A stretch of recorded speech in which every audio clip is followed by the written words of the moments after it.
os decía, estábamos con este bloque 4, la materia, donde estamos ahora para trabajar estas leyes fundamentales de la materia. Con esto y un poquito más y acabamos este bloque 4, la materia, y nos iremos a trabajar los gases. ¿Qué son las leyes fundamentales de la materia, ¿no? ¿Qué es este primer tema que tenemos? Pues bien, las leyes fundamentales de la materia se fueron introduciendo en la química a medida que se iban realizando nuevos planteamientos químicos, y son leyes muy importantes en la química moderna. Dentro de estas leyes tenemos la ley de la conservación de la masa, la ley de las proporciones definidas, la ley de la proporción de las Dalton y la hipótesis de Avogadro. Entonces, lo que vamos a hacer durante esta sesión, que será hoy una sesión cortita, es ir viendo cada una de las leyes. Y como siempre, ya sabéis que a mí lo que me gusta es hacer todo a partir de ejercicios, así que lo que vamos a hacer es leer, explicar qué es la ley y hacer un ejercicio para entenderla muchísimo mejor. La primera que vamos a trabajar es la ley de la conservación de la masa, o la ley de Lavoisier. Lavoisier fue el padre de la química moderna. A él le debemos muchísimo. Toda la química que conocemos pues es gracias a los fundamentos que puso él. Y él lo que hizo es que comprobó que en todos los cambios químicos, en todas las reacciones químicas, cuando se producen en un sistema cerrado, importante, la masa de los reactivos antes de este cambio químico, antes de esta reacción, es igual a la masa que hay al acabar.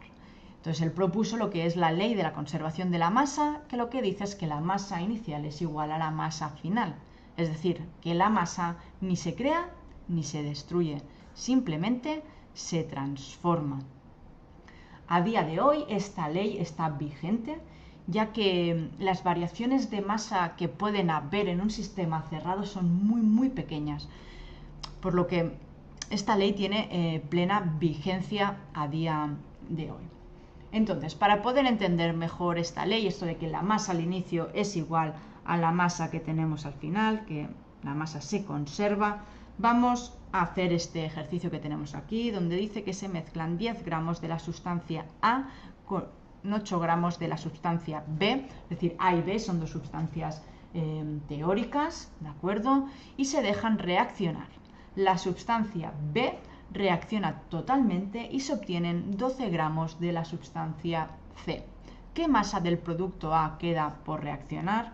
Pues bien, lo que vamos a hacer primero para poder hacer bien este ejercicio es pasar a la tableta y vamos a realizar aquí el ejercicio. Pues bien, tenemos que A reacciona con B. Sabemos que al inicio tenemos 10 gramos de A y 8 gramos de B. La sustancia B reacciona totalmente, es decir, al final de A no sabemos nada, de B reacciona totalmente, por lo que no tenemos nada, y A y B darán otra sustancia ficticia que le vamos a nombrar C, y dice que se obtienen 12 gramos. La pregunta es, ¿qué masa del producto A queda por reaccionar? Es decir, esta X es lo que tenemos que saber, cuánto nos queda por reaccionar. Pues bien, según la ley de Lavoisier, la masa se conserva. Es decir, la masa que yo tenía al inicio va a ser igual a la masa que yo tenía al final de la reacción. ¿Qué tengo al inicio? Al inicio tengo A y B, 10 gramos de A y 8 gramos de B. Es decir, tengo un total de 18 gramos. ¿Y cuánto tengo al final? Pues por esta ley sé que al final también tendré 18 gramos. ¿Y estos 18 gramos a qué van a ser igual? Pues ¿qué es lo que me va a quedar en mi sistema cerrado? Pues me va a quedar esta X, los gramos que tenía de A, más 12 gramos de C. Así que si aíslo la X, tendré que me sobrarán 6 gramos de A, que esta X es igual a 6 gramos de A. ¿Y cómo he podido realizar este ejercicio? Pues gracias a la ley de Lavoisier, donde las masas al inicio y al final son iguales. Vamos a ver la otra ley fundamental que tenemos por aquí, que es la de Proust, que es la ley de las proporciones definidas. Proust se le considera el padre de la química analítica, ¿de acuerdo? Y él lo que hizo fue aprovechar la información que había, los experimentos que se habían realizado hasta el momento. Él no realizó los experimentos, él simplemente, a partir de todos los datos que tenía, enunció su ley, la ley de Prost. En esta ley lo que dijo es que dos sustancias se combinan para dar otras con una proporción de masas fijas. Es decir, que dos cosas reaccionan para dar otra cosa y que estas dos primeras sustancias que han reaccionado reaccionarán en una proporción fija. Para entender mucho mejor este ejercicio, como siempre, lo que vamos a hacer es hacer este ejercicio donde dice que 12 gramos, perdonad que estoy pasando la tableta, 12 gramos de carbono reaccionan con 32 gramos de oxígeno y se obtiene el dióxido de carbono mediante esta reacción, que carbono más oxígeno da CO2. ¿Cuántos gramos de dióxido de carbono se obtienen? ¿Cuántos gramos de oxígeno hacen falta para que reaccionen 48 gramos de carbono? ¿Y cuántos gramos de CO2 se forman? Y C resuelve el apartado B, pero trabajando en moles. Bien, vamos primero a ver el planteamiento de este ejercicio. Nos dice que el oxígeno reacciona con el carbono para dar CO2, que 32 gramos de oxígeno reaccionan con 12 gramos de carbono. Y en el apartado A nos dice que cuántos gramos de dióxido de carbono se obtienen. Pues si esto es lo que tengo al inicio, si yo considero que todo reacciona, ahora solo tendré CO2, que es este X. Para hacer este apartado A no tengo que hacerlo con la ley de Prost porque no hay nada de proporciones, simplemente tengo que aplicar la ley que hemos estudiado anteriormente de Lavoisier, donde si yo al inicio tengo 32 más 12, es decir, 44 gramos, al final también tendré estos 44 gramos de CO2. ¿De acuerdo? El apartado B sí que es el que vamos a resolver con la ley de Prost, donde nos dice que cuántos gramos de oxígeno hacen falta para que reaccionen 48 gramos de carbono. Yo tengo 48 gramos de carbono y ahora tengo que saber cuántos gramos de oxígeno reaccionan con estos de carbono. Pues bien, yo ya sé que la proporción en la que reaccionan oxígenos y carbonos está de aquí, que para cada 32 gramos de oxígeno reaccionan 12 de carbono, o lo que es lo mismo, para cada 12 gramos de carbono, que lo ponga abajo porque yo lo que tengo ahora arriba son 48 gramos de carbono, reaccionan 32 gramos de oxígeno. Si hacemos esta operación de 48 por 32 dividido entre 12, obtenemos que son 128 gramos de oxígeno. Así que para reaccionar con 48 gramos de carbono necesitamos 128 gramos de oxígeno. Y esto lo hemos podido hacer gracias a la ley de Prost, donde nos dice que la proporción entre dos elementos que reaccionan siempre es la misma. La proporción es 32 por cada 12. ¿De acuerdo? Y en el apartado C lo que nos dice es que hagamos este mismo cálculo pero en moles. ¿Por qué? Porque nosotros, es algo que yo repito mucho en las clases, es que todos los cálculos los tenemos que hacer en moles, ¿de acuerdo? Por las pequeñas variaciones que puedan haber. Pero con este apartado C lo que os quiere demostrar es que esta ley, la ley de Prost, está totalmente activa. Simplemente que los cálculos, para hacerlo bien, para que sea todo correcto, se tienen que hacer en moles. Así que a no ser que os diga algo de demostrar la ley de Prost o que estemos haciendo ejercicios con concreto de las leyes estas fundamentales de la materia, siempre tendremos que hacer los cálculos como los voy a realizar ahora en el apartado C y no como lo hemos realizado en el apartado B. En este apartado C vamos a empezar por los mismos, por los 48 gramos de carbono. Como tenemos una reacción y siempre tenemos que trabajar en moles, vamos a pasar estos gramos de carbono a mol. ¿Cómo? Pues a través del peso molecular. Sabemos que el carbono, su peso molecular es 12, por lo que 12 gramos son un mol. Después, gracias a la reacción y a la estequiometría, yo voy a saber que un mol de carbono reacciona con un mol de oxígeno. ¿de acuerdo? Porque es la estequiometría que tiene la reacción. Y por último, estos moles de oxígeno los pasaremos a gramos de oxígeno. ¿Cómo? Pues con el peso molecular. Recordar que el oxígeno, su peso molecular es 16, pues 16 por 2 son 32 gramos de oxígeno por un mol. Si hacemos esta operación, fijaros que al final obtendremos 128 gramos de oxígeno. Nos da el mismo resultado que en el apartado anterior. Por lo que la ley de Proust es totalmente vigente, aunque, como os digo, para hacer los cálculos los tenemos que hacer en moles, para hacerlo de forma correcta, ¿de acuerdo? Pues va, muy bien, ya tenemos otra ley vista. Vamos a ver la siguiente, que es la ley de las proporciones múltiples o la ley de Dalton.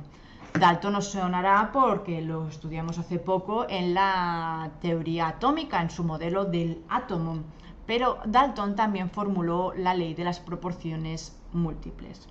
¿Qué es la ley de las proporciones múltiples?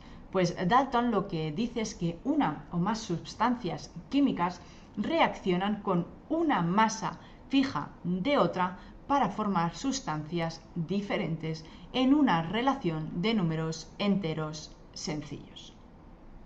Es decir, a igual masa de uno de los componentes, el otro tendrá una proporción de números enteros sencillos que será la que haga que reaccionen para dar dos sustancias diferentes. Esta puede ser un poco complicada, pero lo vamos a ver muy sencillo con el ejercicio que os propongo aquí. En este ejercicio lo que os propongo es pues que tenemos el azufre que puede reaccionar con el oxígeno y pueden dar dos sustancias, dos gases que son muy contaminantes y responsables en parte de la lluvia ácida, como son el dióxido de azufre, el SO2, y el trióxido de azufre, que es el SO3. Y reaccionan en las cantidades siguientes. Para el óxido de azufre, un azufre por un oxígeno, y en el trióxido de azufre, 1 gramo de azufre por 1,5 de oxígeno. Ahora nos dice que comprobemos que se cumple la ley de Dalton. Pues bien, en la ley de Dalton lo que nos dice es que a igual masa de uno de mis reactivos, fijaros que la proporción en la que reaccionan los azufres es una relación 1:1, es decir, 1, un número entero sencillo, ¿de acuerdo?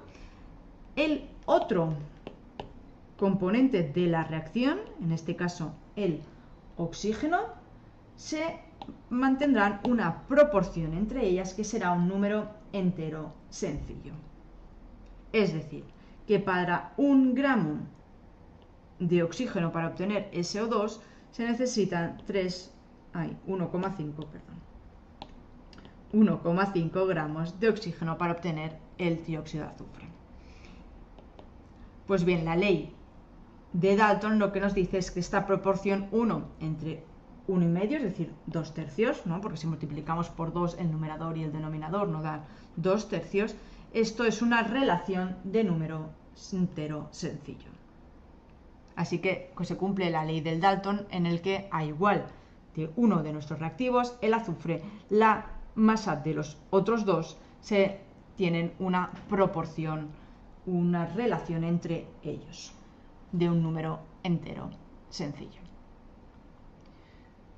Pues bien, nos vamos a por la penúltima ley. En este caso hemos estado trabajando en las tres anteriores con masa y ahora en estas dos últimas que nos quedan vamos a trabajar de lo que son los volúmenes y vamos a ver qué formuló Gay-Lussac en la ley de Gay-Lussac o la ley de los volúmenes de combinación.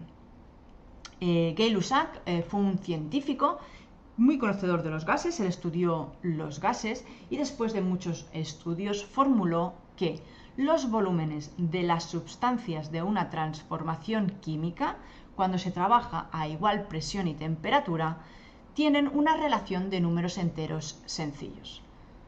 En realidad, esto lo hemos visto antes con la masa, que se relacionan entre ellos por números sencillos, y con los volúmenes vemos que pasa lo mismo. Así que, como hemos hecho antes, vamos a pasar a ver este ejercicio y así veremos mucho más fácil esta ley de Gay-Lussac. Este ejercicio nos dice que el oxígeno y el hidrógeno reaccionan y que se obtiene agua. Si suponemos que trabajamos a una temperatura y a una presión en que todos los componentes de la reacción están en estado gaseoso, porque recordad que esta ley es para gases, la relación entre las componentes es 2 litros de hidrógeno por 1 litro de oxígeno para dar 2 litros de agua. En el apartado A nos dice cuántos litros de oxígeno hacen falta para reaccionar totalmente 100 litros de hidrógeno, cuántos litros de agua se forman en estos 100 litros de hidrógeno y los litros de agua formados son la suma de los litros de hidrógeno más los de oxígeno.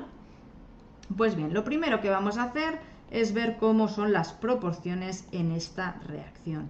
Vemos que para cada 2 litros de hidrógeno reaccionan también 1 litro de oxígeno, que para cada 2 litros de hidrógeno se obtienen 2 litros de agua y para cada litro de oxígeno que reacciona se obtienen 2 litros de agua. Estas son las proporciones que se van a mantener en todas las reacciones que involucren el hidrógeno y el oxígeno para dar agua, todo en estado gaseoso. En el apartado A nos pregunta que cuántos litros de oxígeno, los litros de oxígeno, para reaccionar con 100 litros de hidrógeno.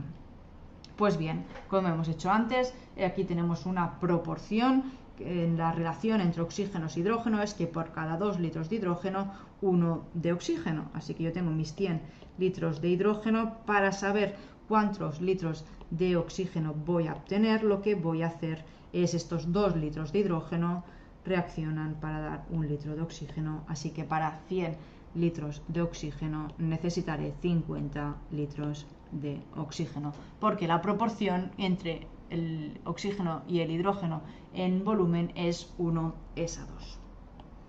Y nos la dice el enunciado y es fija siempre. ¿Y cuántos litros de agua se forman?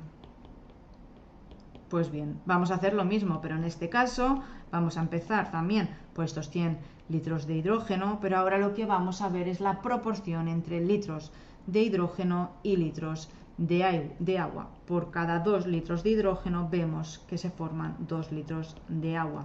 Así que por cada 100 litros de hidrógeno obtendremos 100 litros de agua, porque la proporción se mantiene. Y en el apartado C nos pide si los litros de agua son igual a la suma de hidrógeno más oxígeno. Pues si tenemos 2 litros de hidrógeno más 1 litro de oxígeno da 3 litros, esto no es los mismos a los litros formados. ¿Por qué? Porque nosotros no hemos dicho en ningún momento la ley de conservación de los volúmenes, sino que lo que hemos estudiado es la ley de conservación de la masa. La masa al inicio y al final es la misma, pero los volúmenes no son aditivos. Esto se ve muy claro cuando trabajamos en el laboratorio y mezclamos 2 disoluciones, 2 líquidos. Tú puedes mezclar 50 litros de una cosa con 50 litros de la otra, que no te van a dar 100 litros en total. Te darán más o menos. Y esto dependerá de muchos factores, como son la densidad, la viscosidad de estos líquidos, ¿de acuerdo? Dependerá de diferentes factores. Así que no, el volumen no se conserva, ¿de acuerdo? Al cambio de la masa, que sabemos que la masa sí que se conserva. ¡Uy! Perdonad. Pues bien, vamos a por la última ley, que es la ley de Avogadro y el número de Avogadro. El número de Avogadro ya lo conocéis, es algo que en química se estudia mucho. Nosotros ya lo hemos hecho en el curso de Introducción a la Química, donde hemos hablado que el número de Avogadro es para pasar de moles a moléculas. Y Avogadro pues, fue un científico que en su día no se le reconoció sus descubrimientos, su ley, su hipótesis de Avogadro, y fue años después que se le reconoció su hipótesis, ¿de acuerdo? ¿Y él qué dijo? Pues él lo que propuso es que a igual condiciones de presión y temperatura, gases con iguales volúmenes tienen el mismo número de moléculas. Es decir, 2 gases que tengan el mismo volumen tendrán también el mismo número de moléculas. Para entender esto un poquito mejor, vamos a ver este ejercicio, que más de que un ejercicio es un de estos de verdadero o falso, y vamos a ir uno a uno y vamos a ir comentando para entender mejor esta hipótesis de Avogadro. El ejercicio nos dice que en igual condiciones de presión y temperatura tenemos 3 gases, CO2, SO2 y O2. Indiquemos si las afirmaciones siguientes son ciertas o falsas. En el apartado A nos dice que si tenemos 5 gramos de cada gas, tenemos las mismas moléculas de cada uno. Y esto es falso. ¿Por qué? Porque yo los gramos los voy a pasar a moles. Para pasar a moles necesito el peso molecular de estos gases. Y el peso molecular de cada una molécula es diferente. Así que igual masa, pero a diferente peso molecular, el número de moles obtenidos será diferente, por lo que pasar de moles a moléculas con el número de Avogadro, el número de moléculas también será diferente. Así que este apartado A es falso. En cambio, en el apartado B nos dice que si tenemos 5 litros de cada gas, tenemos las mismas moléculas de cada uno. Y esto es verdad. ¿Por qué? Porque es la hipótesis de Avogadro, en el que él dijo que a igual presión y temperatura, dos gases iguales, o tres en este caso iguales, que tienen el mismo volumen, tendrán también el mismo número de moléculas. Así que la B es cierta. En la C nos dice que si tenemos 200 moléculas de cada gas, tendremos también la misma masa de cada uno.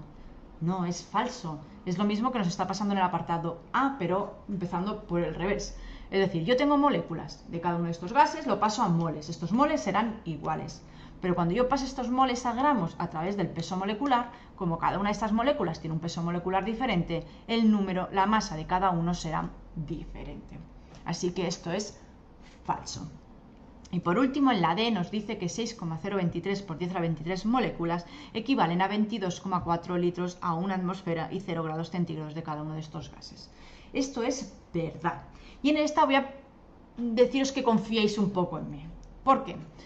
Porque para poder resolver este apartado D y explicároslo bien, con ejercicios, necesito explicaros la ley de los gases. La ley de los gases os la explicaré mañana. Así que mañana podríamos volver a este ejercicio D y resolverlo numéricamente. Pero ahora os pido como un voto de confianza en mí, en el que os voy a decir que el volumen molar, es decir, el volumen de un gas por un mol a presión de una atmósfera y temperatura 0 grados centígrados, equivale a 22,4 litros. Si un mol equivale a 22,4 litros, un mol equivale a 6,023 por 10 a la 23 moléculas. Por lo que este apartado D es cierto. Y entonces os digo que confiéis un poco en mí en este sentido del volumen molar. ¿Qué es el volumen molar? Pues estos 22,4 litros por un mol a presión de una atmósfera y 0 grados centígrados. Pero mañana ya no hará falta que confiéis en mí, que me creáis ciegamente, sino que lo podemos demostrar una vez estudiemos las leyes de los gases. A ver, algunos de vosotros a lo mejor ya sabéis ciertas cosas de gases. Para los que tengáis conocimientos más avanzados, sabéis que P por V es igual a NRT. Pues gracias a esta fórmula P por V es igual a NRT de los gases, podremos demostrar este apartado de es cierto. Y nada, con esto ya lo tenemos. Ya os decía que hoy iba a ser una clase cortita, sencillita, donde queríamos trabajar estas leyes fundamentales de la materia y donde no queríamos hacer muchas cosas. Y aparte, mañana quería empezar con los gases y me va mejor acabar lo que nos queda de materia para acabarlo de relacionar con la ley de los gases. Así que mañana continuaremos con esto. Como siempre, os dejo por aquí mi correo, también os lo voy a dejar por el chat. aida.aulasciencias@gmail.com. Si tenéis dudas de lo que hemos estado trabajando hoy aquí o de cualquier otra cosa, pues me la podéis enviar por correo y las resolvemos. También os voy a dejar el server de Discord, donde también ponéis dejar vuestras dudas. Recordad, si son dudas sencillas, las resolveremos en estas sesiones de Study Work with Me. El miércoles haremos una, así que si tenéis dudas, enviármelas y así tenemos cosas que hacer el miércoles. Y ya si tenéis dudas de más ejercicios o si tenéis dudas de un tema en concreto, lo que hacemos es reservaros una sesión especial para vosotros en el que aquí en directo resolveremos todas vuestras dudas y os plantearemos todo lo que necesitáis para poder mejorar o aprender esos conceptos de química que no tenéis muy claros.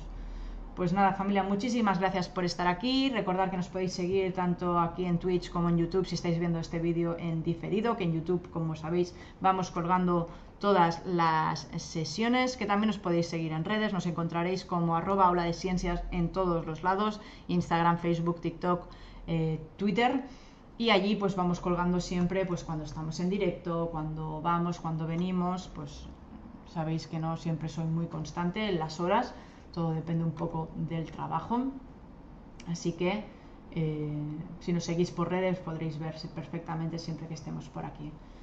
Pues nada, ahora sí que sí, familia, muchísimas gracias por estar hoy aquí. Recordar, como siempre, que el conocimiento es poder y que la ciencia puede ser divertida. Adiós, familia.